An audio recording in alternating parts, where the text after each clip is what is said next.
أتمنى يكون الترند خلص علشان نقول كلمتين لله، علشان نواجه نفسنا، علشان فعلا نحاول نصلح، لأن مفيش أي حاجة هتتغير طول ما احنا بنرمي اللوم على غيرنا وما بنرجعش نفسنا، ما بنعترفش بالخطأ.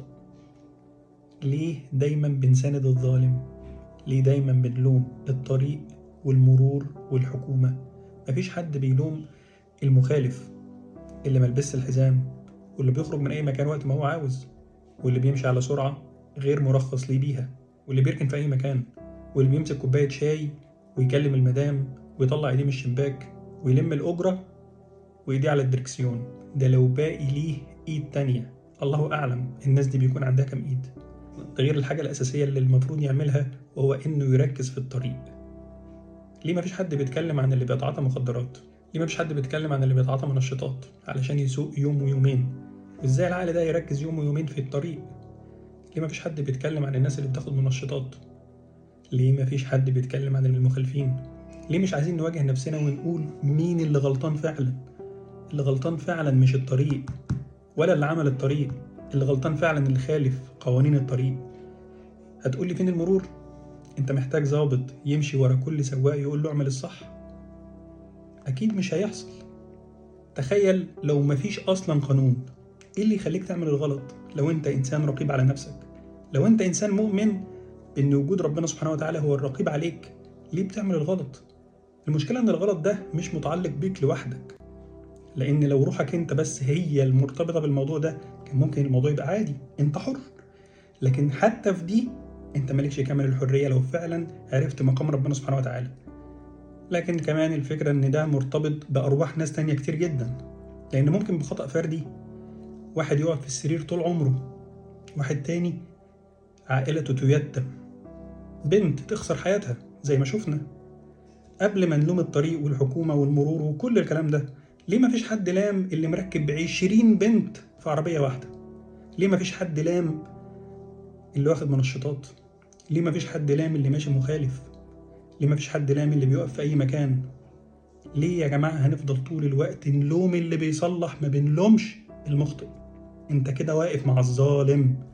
أكبر دليل لما الحكومة بتقرر وتعمل قانون وتيجي تعمل حاجة انت طالبت بيها، اللي هي المحاسبة، بترجع تعترض وتقف مع الظالم تاني. يعني مثلا مثال بسيط خالص، انت دلوقتي عارف ان في ناس مخالفين وطالبت الحكومة انها تقوم بدورها احسن من كده، والحكومة فعلا بتحاول تقوم بدورها. لكن لما تيجي تطبق الغرامة تبدأ انت كمان تشتكي وترجع تقف مع الظالم، ترجع تقف مع اللي انت اشتكيت منه، ترجع تقول ليه الحكومة دي، ليه كل الغرامة دي، ليه بيعملوا كده الظلمة دول؟ طب انت عاوز ده يتغير فعلا ولا مش عاوزه يتغير؟ اشتكيت منه ولا لا؟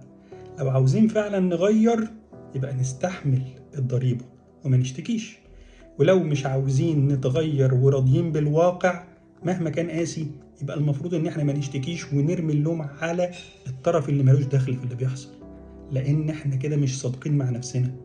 وعمر ما في اي حاجة هتتغير بالطريقة دي. لازم نقف وقفة مع نفسنا، لازم فعلا نحط ايدينا على الخطأ بصدق علشان نحاول نعدله، مش على الناس اللي ملهمش ذنب. انا بقول لك توصل لاخر نقطة. لو مفيش قانون، لو مفيش فواصل في الطريق، ليه تعمل الخطأ؟ ليه انت دايما بتحاول تخالف، او اللي بيخالف ده بتحاول تسنده؟ لان ده بيلمس شيء جواك، لانك شايف نفسك مكانه، لانك بتقوم بنفس فعله. فياريت نبطل ندعم الظالم علشان فعلا نشوف تغيير، لان الواقع مش بالسوء اللي بنتكلم عنه بيه، ولكن في حاجات كتير جدا كويسة. الطرق موجودة والقوانين موجودة، واللي عاوز يلتزم بيبقى رقيب على نفسه، مش محتاج أي رقيب تاني عليه. لكن للأسف ال5 دقايق اللي انت هتوفرهم شايفهم انهم أحسن وأفضل وأغلى من أرواح ناس تانية كتير. ال20 جنيه الزيادة اللي هتاخدها فاكر انك ممكن تشتري بيها أرواح الناس؟ راجع نفسك كويس، وكل واحد يكون أمين في اللي بيعمله، يكون رقيب على نفسه. لما يحاول يوجه اللوم يوجه اللوم صح علشان فعلا نغير. كفاية تبرير وكفاية سلبية وكفاية اننا نقعد نلوم وخلاص. كل الكلام مجرد كلام لحد فعلا ما يكون فيه تطبيق، ولحد ده ما يحصل فبلاش نقارن نفسنا بناس تانيين في بلاد تانية اشتغلوا على نفسهم والتزموا وبيراقبوا نفسهم حتى لو مفيش فواصل في الطريق ولا في قانون، هم بيعملوا الصح. في النهاية كل قدر الله خير، وإنا لله وإنا إليه راجعون. سلام.